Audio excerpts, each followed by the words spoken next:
Big love to you all. How are you feeling? Wow. It's the 11th of January, and we are right in between the full moon lunar eclipse in Cancer yesterday and tomorrow the Saturn Pluto conjunction that the astrologers have been talking about for years. This is the huge shift point in humanity, and I know that everybody's feeling it on some level, even if you're not aware and you can't put words to those feelings. It's like so heartfelt, this Cancer full moon eclipsing all those energies in Capricorn. Saturn and Pluto, Jupiter, Mercury, the south node of the moon in Capricorn, breaking down the old structures, things that aren't working anymore, that are just not helping us anymore. Old belief systems, self-limiting belief systems. What is that they say about like prophecy? Like a self-fulfilling prophecy is just, it's kind of insanity. You believe something long enough and then you fulfill that prophecy because you just can't get your head out of there. Well, these energies in Capricorn are breaking down those limiting belief systems and those old structures. The control, the power, having to have everything the way that you think it should be. And with Mercury in there too, it's like thinking things have to be a certain way or they're not going to work. Well, this doesn't look the way I think it should, so it can't be possible. Like, no. And this full moon, like the lunar eclipse, is eclipsing out all that, and it's in Cancer. It's the north node of the moon there. That's the destiny point for anybody's future. But if you have your nodes in Cancer and Capricorn, you'd be feeling this definitely strongly. Cancer is about nurturing the home, the mother, safety, security, like wanting to curl up in a blanket on a rainy, snowy day, when it's really cold and windy out, and feeling safe and warm. Warmth in a relationship, feeling safe and secure in partnerships. Saturn and Pluto have not been together since they were together in Libra, which was like 35 years ago.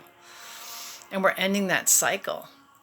So it's really about that. And I've been feeling that, I have a soul path number of 11, which is a master number, but it's not as elevated as a 22 or a 33, which was the age that Yeshua was, Jesus, when he made his ascension. But the 11 has to do with spiritual ideals and wanting to help other people. And I really feel that's part of my path. And it's the balance point. It's like two pillars, holding that sacred space, the masculine and feminine. And so this Cancer moon is asking us to step into our hearts. Where is our home? Where is our safe harbor? Where do we really feel safe and secure? And do you even know what that feels like? I've been told that I was home. You're home for me. You're my safe spot. You're the sweetness. You're all these things. And yes, I am all of that. But no one could say that to me without having a glimmer of that within themselves. They're just seeing their own reflection. Could even be that those feelings are so suppressed that they only get glimpses of it. And then, they're projecting it onto the other person. But this time in Cancer really is about how do you really feel? Like, what lights you up? What is it you really want in your heart?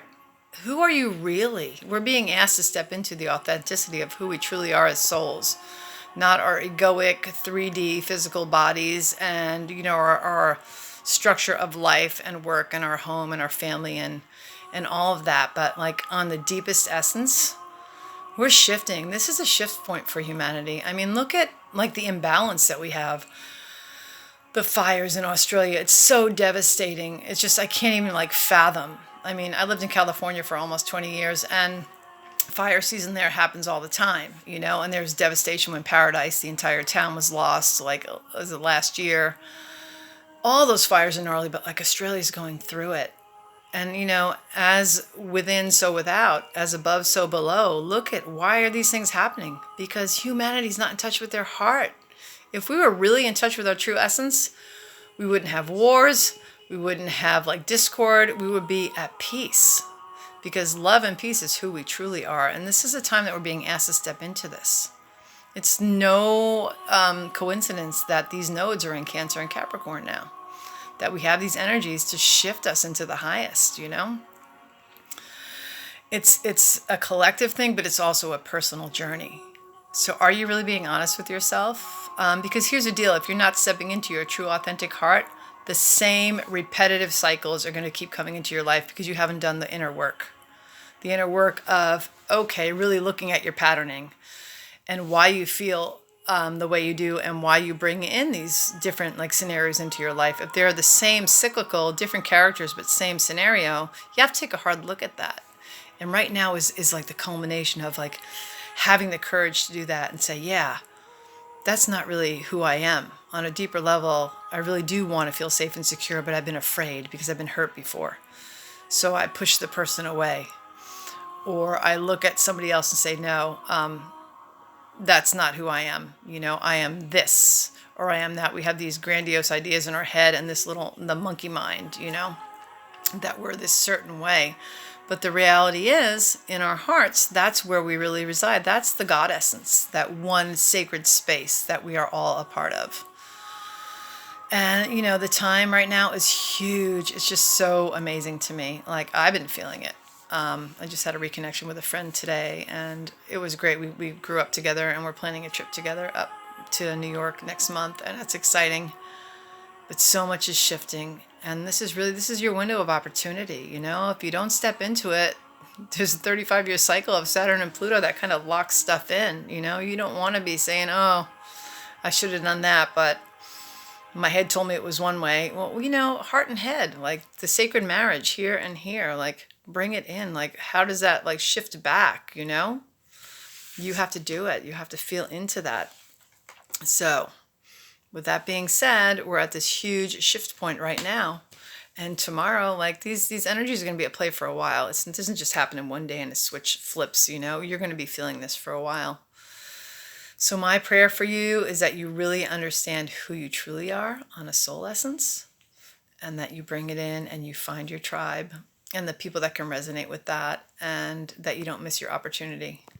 Because we do have choices, and whatever choice you make, there's always repercussions for that. So what do you do?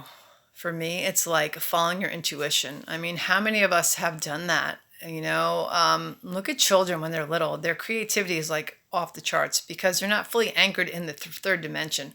They still have like some subconscious memories of being like in the higher realms where they get to just be free of this physical body. So their expansion was like not limited. They could do anything. Watch children when they play. There's no, oh, you can't really be that doctor, or you can't, you know, really reach the stars in that rocket ship, because it's just not possible. Like, you never hear that with children because they're still tapped into that. So how do you tap into your essence, you know? Remembering who you truly are. Because the human mind will always come up with, well, you know, if it doesn't look like this and that doesn't line up and this is not happening, I can't do it. I mean, we can tell ourselves so many stories, you know, but they're just good stories. If the story that you've been in has not yielded the results that you want, it's really easy for us as humans to, like, you know, point the finger at somebody else. But it's when you have to stop and take a deep, hard look at yourself and say, okay, how do I shift this? Or if there's conflict, what can I do to help change this, to make this better? What's my part in this? You know, we all tend to judgment, but truly, we have to own our part in everything. And at this time, it's really, really important to step into your heart space, to really like feel the love and the essence that you truly are. Because that North Node in Cancer is beckoning us to drop deeply into our hearts and live from that authentic place. And I really, really pray that we all do, because if we do that individually and then collectively, all this madness on the planet will cease to be. We are truly stepping into the age of Aquarius. It's coming up. This is just like the very beginning as we start to head in. And we've been feeling these energies for a while, but they're just really, really rolling now. So I pray you are like healthy and well wherever you are, and that you have compassion and empathy for others, and that you step into your highest order, because the planet needs you. You know, it's not somebody else's job. It's just like everybody needs to be responsible. for how they take care of their inner world so that the outer world starts to come back online in the most beautiful way. Much love to you guys. Have a great week ahead.